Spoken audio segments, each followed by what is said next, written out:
Hai, Assalamualaikum. Kita jumpa lagi. Hari ini kita akan belajar tajuk baharu dalam globalisasi, iaitu perdagangan antarabangsa. Okey, ada dua perkara kita nak belajar, iaitu tentang maksud perdagangan antarabangsa dan kebaikan ataupun kepentingan kita melakukan perdagangan antarabangsa. Okey, pertama kali, apakah dia maksud perdagangan antarabangsa? Maksud perdagangan antarabangsa ialah aktiviti jual beli antara sebuah negara dengan negara yang lain. Cikgu ulang, aktiviti jual dan beli antara sebuah negara dengan negara yang lain. Jadi di sini apabila kita menjual barangan kita, itu kita namakan ekspor. Dan bila kita membeli barang negara lain, itu dinamakan import. Okey, boleh tak kamu sebut apa contoh ekspor Malaysia? Ya, salah satu daripadanya ialah minyak kelapa sawit. Apakah salah satu contoh import Malaysia? Ya, sekali lagi, contoh import Malaysia ialah kereta Honda atau kereta Toyota dari Jepun. Baik. Seterusnya kita akan belajar tentang kepentingan perdagangan antarabangsa. Malaysia mempunyai pelbagai barang, tapi mengapa masih memerlukan perdagangan antarabangsa? Okay. Ada beberapa sebab ataupun kepentingan kita berdagang dengan negara lain. Yang pertama,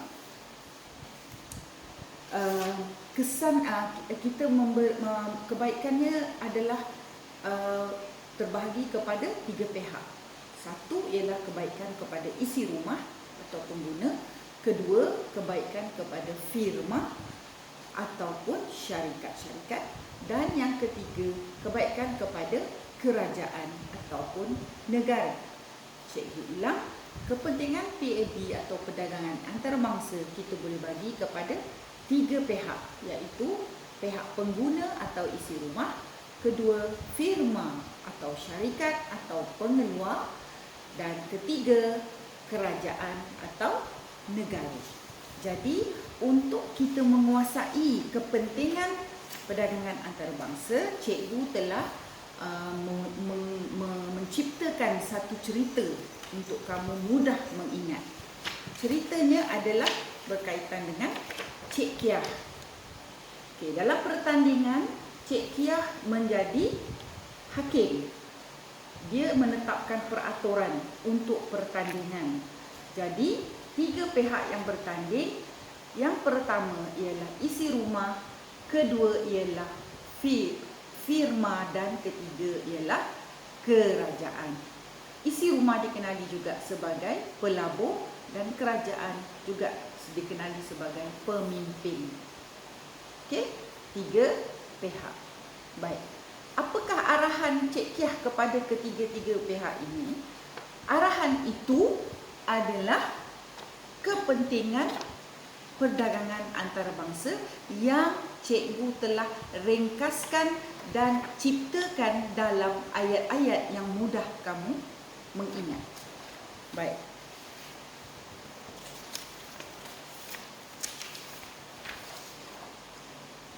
Yang pertama, apakah arahan Cik Kiah kepada isi rumah? Pergi pasar, pilih barang yang tiada sebab harga murah. Jadi isi rumah dalam pertandingan itu disuruh pergi ke pasar dan memilih barang, tapi barang itu telah tiada kerana orang telah beli kerana harganya murah.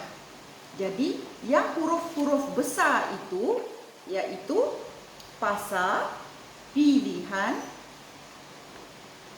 barang yang tiada, dan harga murah. Itu adalah 4 kepentingan kepada isi rumah.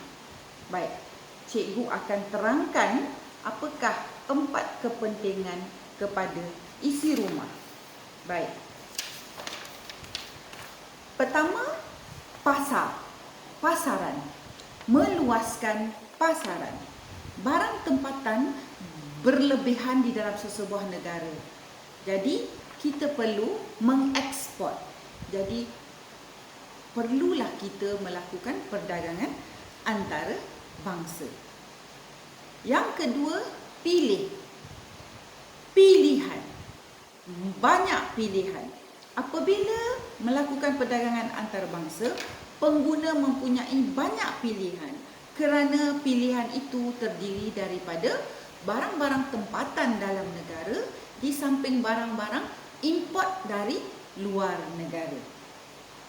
Ketiga, barang yang tiada. Barang yang tiada dikeluarkan di dalam negara akan dapat diperolehi oleh pengguna, dapat dinikmati oleh pengguna kerana melakukan perdagangan antarabangsa. Apakah contoh barang yang tidak ada di dalam negara Malaysia, tetapi kita dapat apabila kita mengimport barang tersebut? Ya, contohnya buah kurma. Malaysia tidak sesuai untuk tanam dengan buah kurma. Jadi kita mengimport. Contohnya kita mengimport dari Arab Saudi. Begitu juga tepung gandum. Malaysia tidak menanam gandum. Jadi kita mengimport gandum daripada Amerika Syarikat. Keempat, harga yang murah. Baik, pengguna juga dapat menikmati barang-barang yang diimport dengan harga yang murah. Kenapa negara mengeksport barang ke negara kita? Contoh Arab Saudi. Kenapa dia mengeksport kurma ke negara kita? Kerana dia boleh menghasilkan buah kurma dengan kos yang sangat murah. Malaysia boleh mungkin tanam buah kurma, tapi perlukan iklim, perlukan tanah yang berbeza. Kita perlu menyediakan segala-gala itu dengan teknologi yang sangat tinggi sehingga kan kos pengeluaran buah kurma akan jadi sangat mahal. Jadi apabila negara yang cekap boleh mengeluarkan barang dengan harga murah,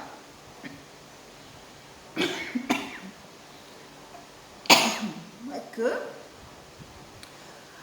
pengguna Malaysia dapat menikmati barang dengan harga yang murah. Baik, sekarang kita pergi kepada firma. Apakah arahan Cik Kiah kepada firma? Arahan Cik Kiah kepada firma ialah pergi melabur dengan cekap.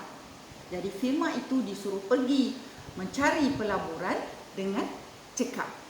Baik, di sini ada dua huruf besar, iaitu melabur dan cekap.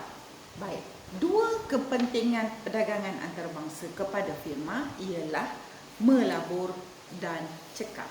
Baik, apakah dia melabur? Melabur maksudnya ialah boleh menggalakkan pelaburan masuk ke dalam sebuah negara apabila kita melakukan perdagangan antarabangsa. Kita dah belajar sebelum ni tajuk pelaburan langsung asing. Pelaburan langsung asing adalah bila firma asing masuk ke dalam sesebuah negara dan membuka cawangan atau membuat pelaburan. Jadi, pelabur asing boleh masuk ke dalam negara kita untuk melakukan aktiviti ekonomi apabila berlakunya perdagangan antarabangsa. Yang kedua, kepentingan kepada firma ialah cekap. Baik, firma-firma apabila bersaing, mereka akan lebih cekap. Jadi, kebaikan yang kedua ini ialah kepada firma tempatan pula. Apabila perdagangan antarabangsa dilaksanakan, ekonomi terbuka, kita ada firma asing masuk dalam sebuah negara. Jadi firma tempatan perlu bersaing, perlu lebih cekap, perlu mengeluarkan barang lebih murah bertanding dengan firma asing untuk mendapat pelanggan. Jadi oleh itu dengan tidak secara langsung firma tempatan akan menjadi lebih cekap. Baik. Dan apakah arahan ketiga Cik Kiah, iaitu kepada kerajaan? Baik, kerajaan ada dua huruf besar, iaitu pergi hubungi pekerja. Huruf besarnya ialah hubung dan pekerja. Baik. Jadi,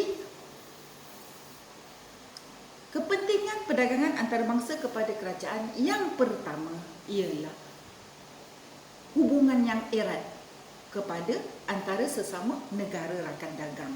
Apabila berlaku perdagangan antarabangsa, Malaysia dapat mempunyai rakan-rakan dagang di mana mereka boleh bekerjasama dari 3 aspek, iaitu ekonomi, politik dan sosial. Baik. Seterusnya, pekerja. Peluang pekerjaan. Apabila perdagangan antarabangsa kita laksanakan, banyak peluang pekerjaan akan dihasilkan, iaitu apabila contoh pelaburan langsung asing masuk ke dalam negara kita, banyak kilang dibuka, maka banyaklah pekerja tempatan akan mendapat pekerjaan. Jadi, dengan itu ada 9 semuanya kepentingan perdagangan antarabangsa,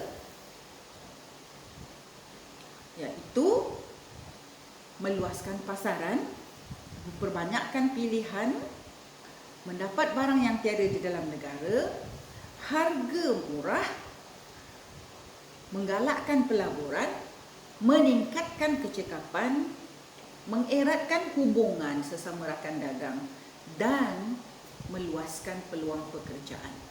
Jadi, dengan itu berakhirlah kelas kita pada hari ini. Cikgu akan upload soalan dalam Google Classroom dan dalam WhatsApp kamu untuk latihan kamu pukul 10.30 esok. Sekian, terima kasih.